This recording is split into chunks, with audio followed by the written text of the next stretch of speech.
Well, I got everything off the motor, ready to go. Got the transmission cross member out. I also took the bracket off the transmission, which I kind of need a new rubber bushing for that because that rubber bushing is shot. It's just simply not handling the torque. The metal is, but not the rubber. But that's the factory original. Like, I already had to replace the motor mounts, which I gotta do basically again. I gotta get stronger ones. Still don't know what's wrong with the turbo, but until I want to get the motor out, I can get heat on the studs and the nuts and get that turbo off. I can feel the turbine wheel is still there, but I think I'm feeling like melted steel or something on the inside. Get a camera angle like this. See what I can see like that. Yep.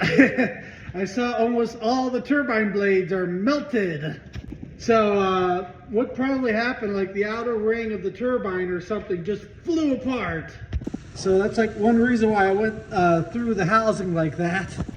What are those turbine blades made out of? Like what? Like is it titanium or stainless?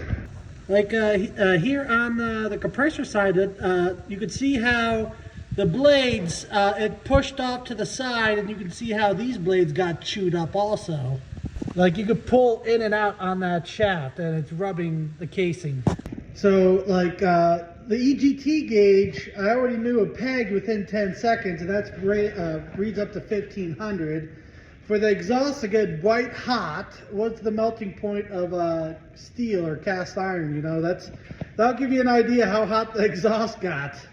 So that's why I'm kind of worried about, like, I got to get the head off and see if it got hot enough to melt the exhaust turbine like that. Did it damage the valves or melt pistons or something? Valve-wise, it seems to be running fine, so I didn't think it damaged any of the valves, but I still got to check the valve seats and stuff to make sure they did not heat up or crack or fall out kind of deal. Make sure the head isn't cracked because these are known to crack between the valves. Also, I'll have the head like decked, even though it doesn't seem like it's warped or a bad head gasket, but I'm still going to get it checked out. Like, there's many reasons why I want to pull this drivetrain out to go over it, not just to put aftermarket parts in it. So like, I know my water temp did not get up over 275, so that's why I'm pretty sure the head is not warped.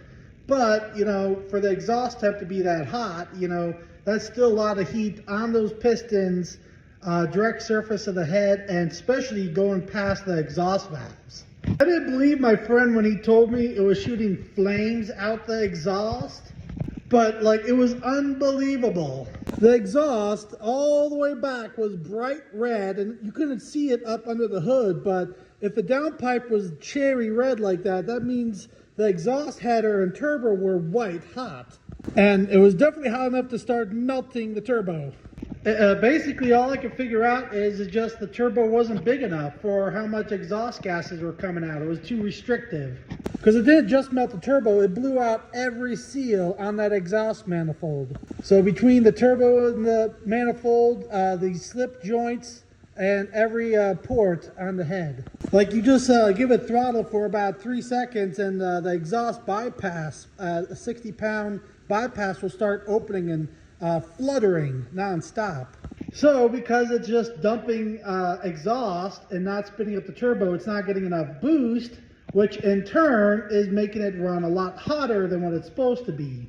That's one of the things. So between too restrictive on the exhaust side, making that get hot, plus all the exhaust going through the bypass of that turbo, so that in turn makes the engine run a lot hotter, like all basically set it up perfectly to get the extreme temperatures. So like, the new turbo does not have the bypass on it. Also, the turbo has roller bearings in it, not the solid brass bearings. And also, it's a T4 exhaust manifold, a lot bigger than what's on there. So that should definitely let it breathe 10 times better than what it was. I'm also going to be getting rid of the grid heater like I was saying before, and I have the delete adapter for it. And I definitely got to get some kind of like water meth type injection, which will help with EGTs. And also, I would like to hook up a windshield washer bottle. Instead of spraying water on the windshield. Basically, it's going to spray water on the intercooler and radiator, so it helps cool down that air before it goes into the motor. That was the other thing we were thinking about the EGTs, because the intercooler was getting hot enough to melt the rubber boot. So that means like the air going in is coming into the motor at like 600 or 700 degrees. So by the time it goes through the motor, it's going up to like 2000 EGTs. So like these are many reasons why I'm tearing it all apart. And I also would like to get rid of the full length exhaust and just do a stubby out the fender and try to get as little restriction as possible.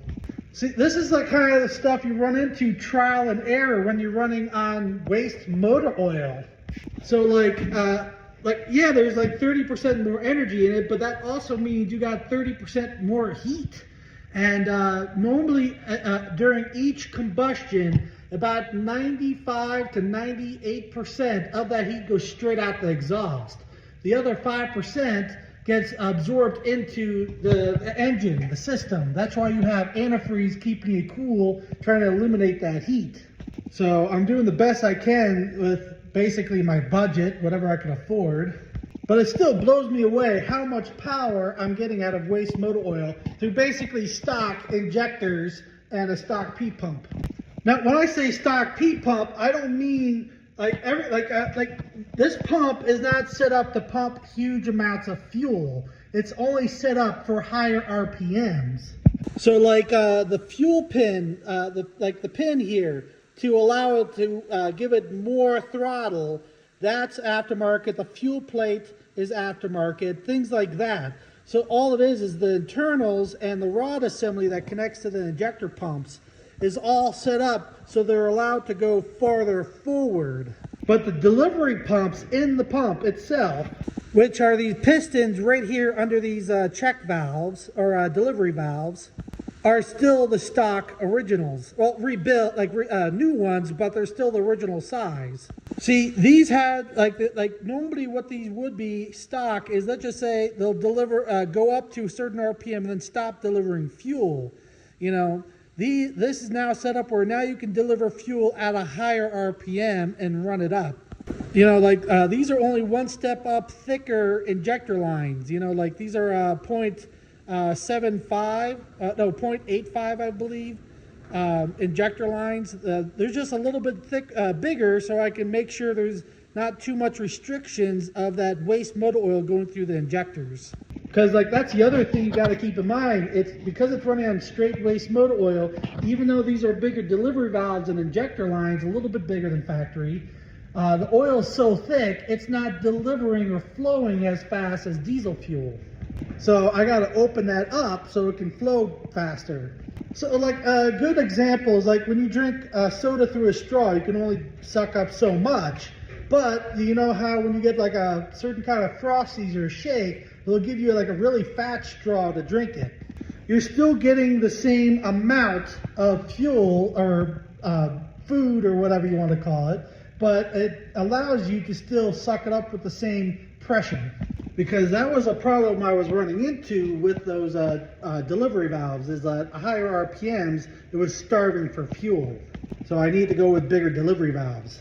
Same thing with the fuel pump. The diaphragm pump and all that was not supplying enough fuel, you know, so I had to get the fast fuel pump. It just, this motor oil is just so thick, you know, it's struggling. You know, it's like, it wasn't designed to run on waste motor oil, you know, like I'm reconfiguring it to run on waste oil. Just using what's out there and what's available. Like I would love to design my own engine to run on alternative fuels, but I don't have the money or resources to do something like that. I've done videos about that in the past talking about it. So I'm going to head back down to the house and just wait until my friend and his friends could get together sometime during the week, you know, and get this thing pulled out. And I gotta get also one of these engines off these engine stands so I can use the stand. Because that stand is only good for like Chevy 350s. Like it barely handled a 454 big block. It definitely cannot handle the Cummins. That stand is only good for 450 pounds. These things are like 600, 700 pounds. Plus the way the weight hangs out it puts a lot of strain on that stand. Now that stand could probably handle it if I bolted it to the side of the block right there on the motor mounts. But that's asking a lot from that thin frame. And the other thing I gotta go do is I gotta go get my one backhoe. It's down at my cousin's place.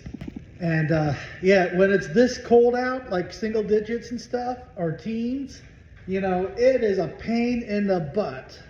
Like even with ether, it sucks to get it started, and it's going to have to sit there and idle for practically an hour or two to warm up the transmission fluid and everything, just so it can drive. But yeah, I definitely don't want to do it today because the wind is so bad today. It also doesn't help when I left the headlights on the car, so the battery's dead. I gotta jump start the thing. I gotta get the battery charger here. Okay, I can't feel my hands, but I got it going now.